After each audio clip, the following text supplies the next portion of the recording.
말씀을 사모하여 다시 말씀의 자리에 나오신 성도 여러분 반갑습니다.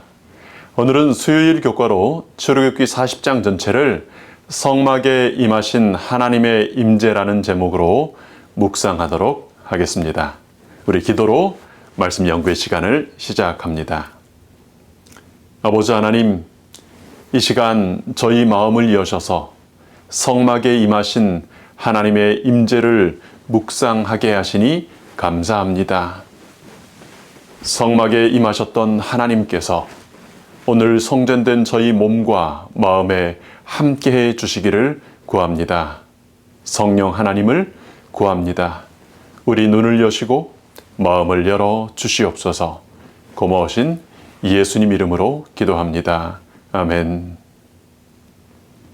내일은 참 성막 대신 예수님의 임재를 묵상하기 때문에 출애굽기 연구는 오늘로 마쳐지게 됩니다.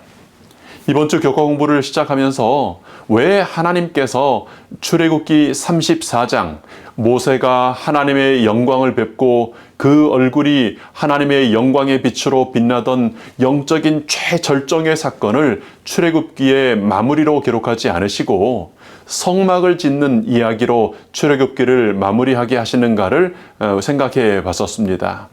그에 대한 답이 출애굽기의 마지막 장 40장에 기록되어 답되고 있습니다.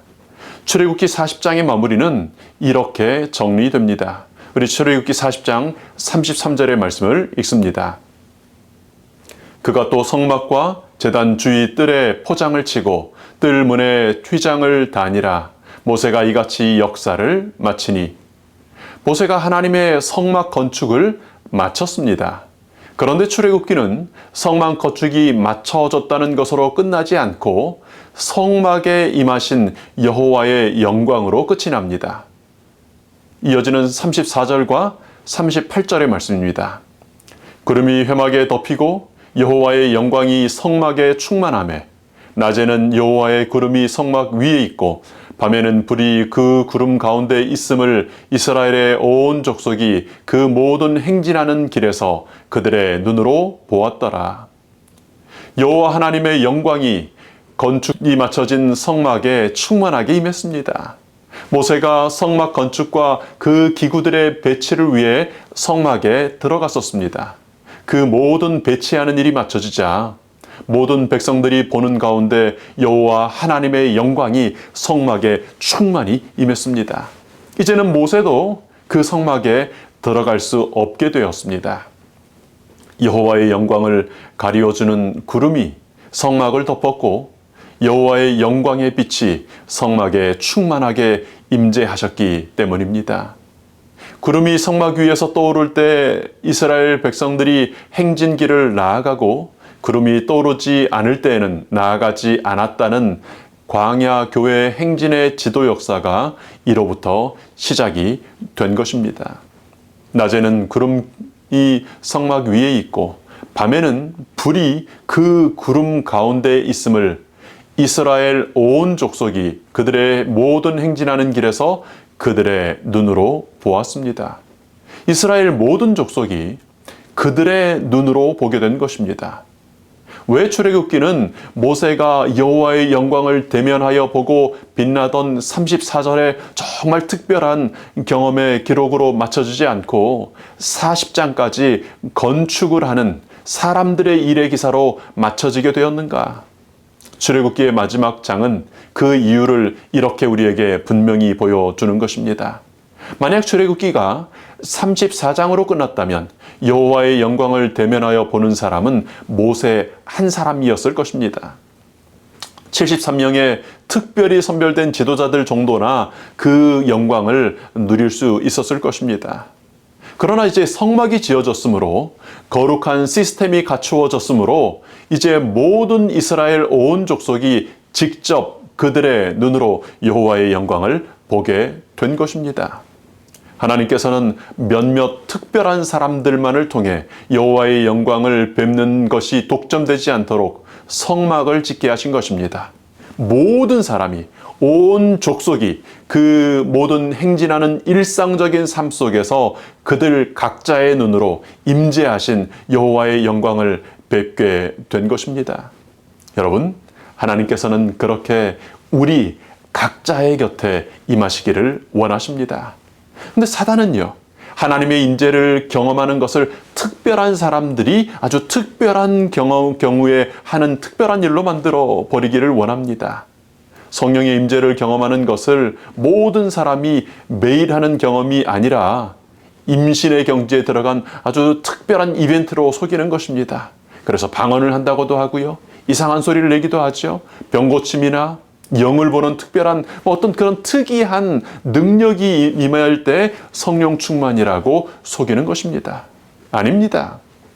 성령님께서 우리 각자에게 이미 임하셨기 때문에 오늘도 우리가 이렇게 말씀으로 만나고 말씀을 읽을 수 있는 마음도 갖게 되고 읽게 되는 것입니다. 성령께서 기도의 영으로 임하셨기 때문에 우리는 죄인임에도 불구하고 기도로 하루를 시작하고 수시로 기도할 마음을 가질 수 있게 된 것입니다. 시내산 꼭대기에서의 특별한 경험이 있었지만 백성들 가운데 장막을 짓게 하신 목적은 각 사람이 하나님의 영광을 그들의 눈으로 직접 보시도록 하시기 위함이었습니다. 오늘도 하나님께서는 우리 각자에게 임하십니다. 여러분, 그러니 그 귀한 특권, 하나님의 영광을 직접 뵙는 그 특권을 목사들에게 양도하지 마시기 바랍니다. 특별한 경험을 했다고 주장하는 어떤 사람이 할 수 있는 것으로 생각하고 포기하지 마시기 바랍니다. 질서의 하나님께서 교회를 섬기는 일을 위하여 목사로, 장로로, 집사로 섬기는 직분들을 주신 것이 분명합니다. 어떤 사역들은 부르심을 받은 특정한 사람들이 해야 하는 것임이 분명합니다. 그러나 하나님을 뵙는 일은 이스라엘 온 족속이 그 모든 행진하는 길에서 그들 각자의 눈으로 볼 수 있도록 주어진 특권인 것입니다. 성막 봉헌은 이스라엘 민족이 시내산에서 경험한 일들의 절정이었다. 왜 이 일이 절정이었을까요? 성막이 이집트의 신전들에 비해서 화려했기 때문이었습니까? 그 규모가 피라밋보다 웅장했기 때문이었습니까? 여러분, 우리 교회가 이 세상에 있는 것이 하나님 역사의 절정입니다. 그렇죠? 그런데 그것은 규모 때문입니까? 교회의 건물이나 혹은 교인들의 수나 혹 교회의 활동들이 많아서 그렇습니까? 아닙니다.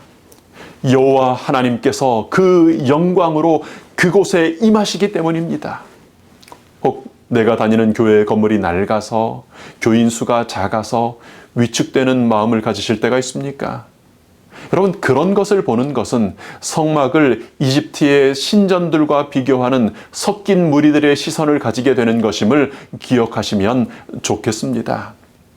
성막의 영광은 오로지 임재하신 하나님에게만 있습니다. 오늘 내가 출석하는 교회에, 내가 사는 집과 직장에 여호와께서 그 영광으로 임하고 계십니까? 그렇다면 그곳이 영광스러운 성막인 것입니다. 성막에는 하나님의 영광이 나타납니다. 무리가 날마다 바라보고 그 빛을 반사하게 되는 여호와 하나님의 영광이 무엇이었습니까? 하나님의 영광은 그분의 거룩하심, 그분의 성품, 사랑의 임재로 그것은 바로 선하심 그 자체였다. 하나님의 영광은 그분의 거룩하신 품성이 사랑으로 임재하신 것입니다. 하나님의 영광은 절대적인 선입니다. 출애굽기는 낮에는 여호와의 구름이 성막 위에 있고 밤에는 불이 구름 가운데 있음을 통해 하나님이 인도하시는 임재하심을 강조하면서 마무리한다. 히브리 백성들은 하나님의 실제뿐만 아니라 그분이 그들을 인도하시면서 가까이 하시고 함께 하시는 임재를 매우 실제적이고 강력하게 경험하게 될 것이었다. 하나님께서는 당신의 백성들 한 사람 한 사람이 아버지 되시는 여호와 하나님의 임재를 실제적으로 보고 체험하기를 원하셨습니다. 하나님께서 가까이에서 인도하시며 함께 하시는 아버지이심을 각 사람이 경험하기를 원하신 것입니다. 오늘 우리도 그렇게 될 수 있습니다. 수요일 교과의 적용은 우리가 생각해야 할 아주 중요한 한 질문을 던지고 있습니다. 어떻게 하면 오늘날 이 시대에도 하나님의 임재를 경험할 수 있겠습니까? 여러분, 어떻게 하면 오늘 이 시대에 나와 우리가 하나님의 임재를 경험할 수 있을까요? 하나님의 임재의 경험을 하지 못하면 우리가 출애굽기를 통해 읽은 이 모든 말씀들은 죽은 글의 역사, 남의 얘기에 불과한 것입니다. 하나님께서는 3,500년 전에 당신의 백성들에게 임하셨던 것처럼 오늘 우리 각자에게도 나타나시고 영광을 보여주시기를 원하십니다. 이스라엘 백성들이 어떻게 하나님의 영광을 보게 되었습니까? 그들이 영적으로 뛰어났기 때문에 봤을까요? 특별히 신실하고 그들은 좀 남다른 거룩한 사람들이었기 때문에 하나님의 영광을 볼 수 있었을까요? 사단은 영적인 경험을 특별한 사람들이나 하게 되는 아주 특이한 일로 그렇게 생각하게 만듭니다. 그러나 기억하시는 것처럼요. 이스라엘은 바로 얼마 전에 임재하신 하나님의 영광을 배반하고 금송아지 신을 만들어 섬기던 사람들이었습니다. 우리들보다 특별한 것이 없는 그들 역시 평범한 죄인들이었습니다. 그런데 하나님의 영광을 보고 임재를 경험한 것입니다. 여러분, 어떻게 그럴 수 있었습니까? 무엇보다도 그것이 하나님의 간절한 강력한 소원이었기 때문입니다. 그런데 모든 죄인들이 하나님의 뜻을 따라 하나님의 임재를 경험할 수 있게 되는 것은 아니죠. 3,500년 전 그 이스라엘 사람들이 하나님의 임재를 경험할 수 있었던 이유가 무엇이었습니까? 오늘 우리는 어떻게 하나님의 임재를 경험할 수 있을까요? 출애굽기 40장에 하나님의 임재 기사 바로 전에 반복적으로 기록된 문장이 있습니다. 그럼 우리가 성경을 읽다가 반복적으로 기록된 표현들을 발견하시면 좀 주의 깊이 살펴볼 필요가 있습니다. 하나님께서 가르쳐 주시고자 하는 특별한 교훈이 있어서 일부러 그렇게 반복하시기 때문입니다. 출애굽기 40장 34절 하나님의 임재기사 바로 앞 기록에서 계속해서 반복되고 있는 표현 혹시 발견하셨습니까? 그것 때문에 이스라엘은 우리와 같은 죄인이었지만 하나님의 임재를 경험할 수 있었습니다. 다시 얘기하면 우리도 비록 죄인이지만 그렇게 하면 오늘 우리 각자의 삶에서 하나님의 임재를 볼 수 있는 것입니다. 출애굽기 40장 16절 말씀요. 모세가 그같이 하되 곧 여호와께서 자기에게 명령하신 대로 다 행하였더라. 이 글의 주어는 모세이지만 사실 모세 혼자 한 것이 아니라 모세의 지도하에 온 이스라엘 백성이 함께 헌신하고 행동한 것이죠. 여호와께서 자기에게 명령하신 대로 다 행하였을 때 여호와의 임재를 경험하게 되었습니다. 여호와께서 명하신 대로 다 행하는 것이 어떻게 이루어졌는지를 하나하나 이제 설명하는 내용이 이어지는 17절에서 34절까지 기록이 되고 있습니다. 그리고 그 기사에 반복되는 이런 표현이 있습니다.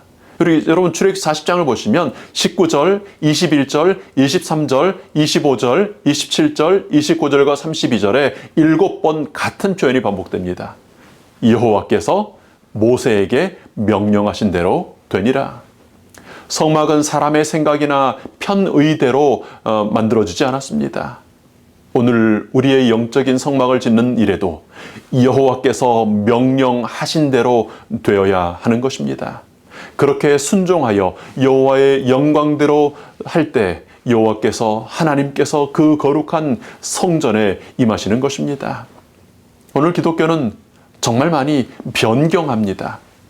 하나님께서 주시는 명령 몇 가지만 문자 그대로 순종하는 척하면서 내 마음에 맞지 않고 우리 교단의 형편에 맞지 않으면 변경합니다.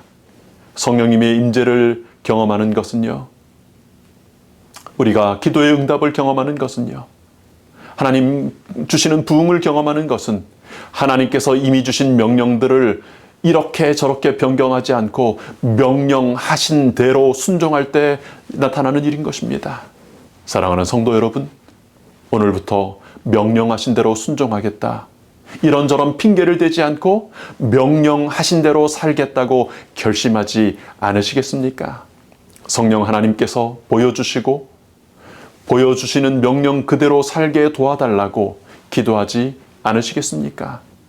환경과 형편에 핑계를 대지 않고 주위 사람들도 그렇게 하니 나도 그렇게 한다고 비교하지 않고 명령하신 대로 하기로 결심하시기 바랍니다.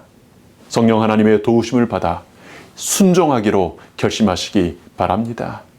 그러면 그 성막의 영광을, 구름 기둥, 불 기둥 가운데 임했던 그 영광을 우리가 날마다 살아가는 삶 속에서 보게 될 것입니다.